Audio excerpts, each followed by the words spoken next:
Video freeze అవుతుంది, network లేదేమో ఒకసారి చెక్ చేసుకోండి. లక్ష్మణ్ మాట్లాడి మళ్ళీ వస్తాను మీ దగ్గరికి. లక్ష్మణ్, చెప్పండి. ఈరోజు చంద్రబాబు నాయుడు గారు మీ ప్రజావేదిక ఏదైతే మీరు ప్రజావేదిక పనికిరాదని చెప్పి కూల్చేసి దాని శిథిలాలు కింద పెట్టారో అక్కడి నుంచి విధ్వంసం అనే పేరుతోటి ఈయన పాలన మొదలు పెడుతున్నారు. అమరావతి ఆ ప్రాంతానికి వెళ్ళారు, అక్కడ భూమాతకి సాక్ష్యంగా నమస్కారం చేశారు. గతంలో నేను ఏదైతే చేయాలనుకున్నానో అది చేయలేకపోయినా ఇంక చేస్తానని శపథం పొందుతున్నారు. మరోవైపు మీ సమావేశాల్లో సారాంశం ఏంటి? వర్మ గారు, మీకు ప్యానెల్ ఉన్న పెద్దలకి, WNTV వీక్షకులకి, యాజమాన్యానికి హృదయపూర్వక నమస్కారాలు. చంద్రబాబు నాయుడు గారు ఇప్పుడైతే అధికారం చేజెక్కిన తర్వాత ఆయన పోలవరం వెళ్ళారు. పోలవరం వెళ్ళి సోమవారం అనే సినిమా తీశారు. అక్కడికి వెళ్ళిన తర్వాత ఆయనకేం అర్థం కాల.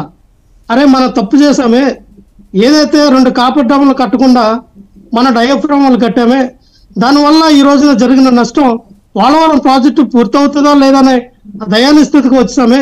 ఈరోజు చూస్తే అదే ఇంజనీర్లు కూడా, సార్ మనం రాంగ్ డిజైన్ చేసాం, ఇది ఎప్పుడు పూర్తవుతుందో కూడా తెలియదు, ఒకవేళ మన డయాఫ్రామాలు కట్టాలంటేనే 990 కోట్ల పైన అవుతుంది, ఒక దాదాపుగా 4 నుంచి 5 సంవత్సరాలు అవుతుంది అని చెప్పగానే చంద్రబాబు నాయుడు గారికి మరి మైండ్ లో ఏమైందో తెలియదు. కానీ ఆ సోమవారం సినిమాను కంటిన్యూ చేశారు.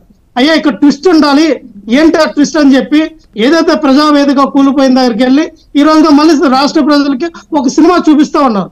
అయ్యా జగన్మోహన్ రెడ్డి గారు అక్రమంగా మా కట్టడాలు లేదు, అప్పుడు ఉన్నటువంటి ప్రజావేదికను కూలిపోయిన చూడండి ప్రజలారని ఒక సింపతిని క్రియేట్ చేయడానికి. అరే పోలవరం మీరు ఎప్పుడు కంప్లీట్ చేస్తారంటే ఆ విలేకరులు అడిగిన ప్రశ్నలకి, సార్ మా తెలియదండి, లేదు మర్చిపోయాం అంటే ఎలా అండి, పెట్టుబడి అవుతుంది చెప్పండి అంటే మా తెలియదు, గుర్తులేదు, మర్చిపోయాం.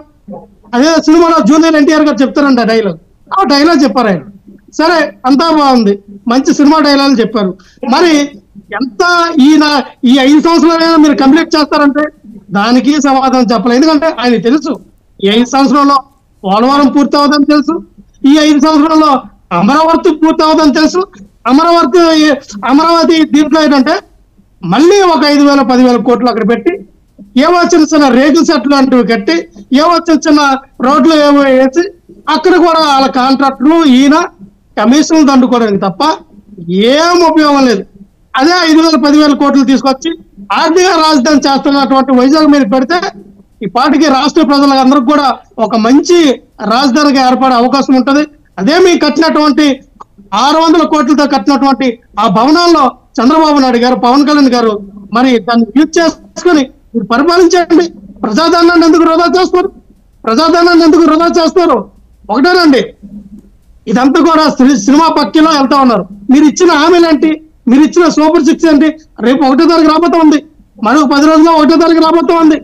మీరు 2,50,000 మంది వాలంటీర్లు మీరు రిక్రూట్మెంట్ చేసి వాళ్ళకి 10,000 జీతాలు పెంచుతారన్నారు కదా, అది ఆ పని ముందు చేయండి. వాళ్ళ ద్వారా ఆ అవాతాతలకి పెన్షన్ ఇప్పించండి 1వ తారీఖున. అలాగే 1వ తారీఖు అయ్యేసరికి మేము గ్యాస్ సిలిండర్లు 3 ఇస్తామన్నారు కదా, 1వ సిలిండర్ రేపు 1వ తారీఖున ఇవ్వండి. అలాగే రేపు 1వ తారీఖున 18 సంవత్సరాలు దాటినటువంటి ప్రతి స్త్రీ కూడా 1,500 ఇస్తామన్నారే, రేపు 1వ తారీఖు నుంచి మొదలు పెట్టండి. అమ్మఒడి కూడా దాన్ని ఏంటి అసలు, అమ్మఒడి మీ పేర్లు మార్చేశారు, నాడు నేడు కార్యక్రమాన్ని పేర్లు మార్చేశారు. అలాగే వైఎస్ఆర్ హెల్త్ కి ఇది కూడా పేరు మార్చారు. NTR దీనిగా మార్చుకోండి, తప్పలేదు. ఎవరు అధికారంలోకి వస్తే వాళ్ళకు అనుకూలంగా పేర్లు మార్చుకుంటారు.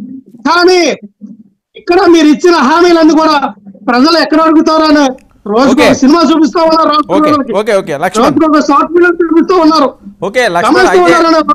కాదు, మీ వల్ల కూడా పెద్దగా సాధ్యం అవ్వలేదు కదా. ఒక్క నిమిషం, వాళ్ళు మాట్లాడాక ఆ వెర్షన్ తీసుకున్న తర్వాత అప్పుడు మీరు సమాధానం చెప్తారు కానీ, ఎందుకంటే గతంలో ఉన్నది మీరు కాబట్టి. రాకేష్.